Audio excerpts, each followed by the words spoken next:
Thank you. I think we're at the point where we're ready for our closing statements, and we're back to the beginning with Mr. McGowan. Thank you.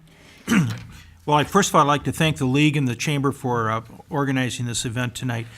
But as you go out and look at your absentee ballot or your polls on March 5th, I hope you will consider my background, where I think I've got an extensive financial background, but it doesn't end with just financial.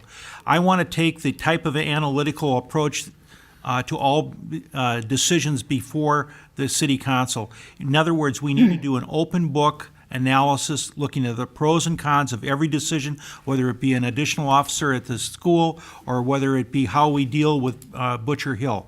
I want to have the complete homework done, and I want the residents to be able to understand why the council is making a choice between A versus B.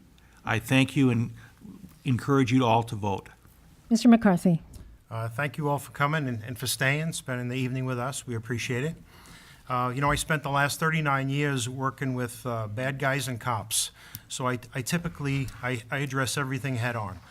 So what I'd like to do for the city is set expectations for everybody, hold people accountable, and test them and performance or evaluations and candid conversations. I love this city. I want to make it a better place to live, and I'm going to be here for a while. Thank you. Ms. Peterson.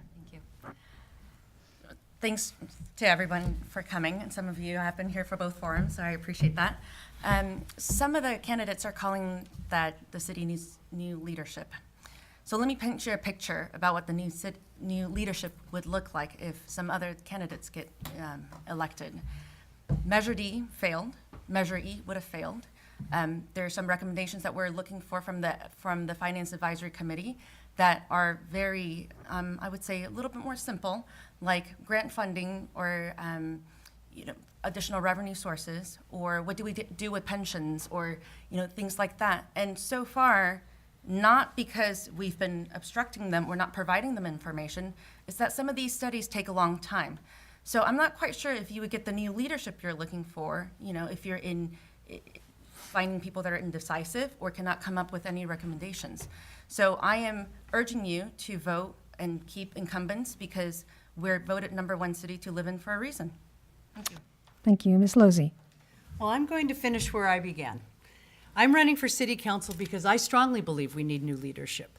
I think our leaders want our residents want leaders to preserve the character of our beautiful city, and I think they want us to address financial issues head on. Leaders want leaders who will put the needs of residents first, who will make decisions based on what residents want, not based on what city council individually thinks is best. I intend to bring a new dynamic and energy to the city council, to treat all of our residents and their views with respect, and to treat each other with respect. We need to deviate from the business as usual mentality. We need to dig in and improve our current operations and services and make a plan for the future. A vote for me is a vote for new leadership, a vote for financial responsibility, a vote for transparency and open communication, but most importantly, a vote for someone of high integrity who has the courage to tell residents the entire truth always. Thank you. Mr. Kemps. At the end of the day, we are all neighbors. We live in one of the most beautiful places in the world. Today, we have an opportunity to make a significant change to the makeup of our city council. This will improve our trajectory, preserving our city's character and our financial future. I was a student in our school district. Now I'm a parent, a PEF donor. I am grateful for the opportunities that are afforded to me by this community. As an entrepreneur with a 30-year track record, I solve challenges every day, and I'm uniquely qualified to add a new dimension to this council. With leadership, honesty, and transparency, our council can reestablish trust.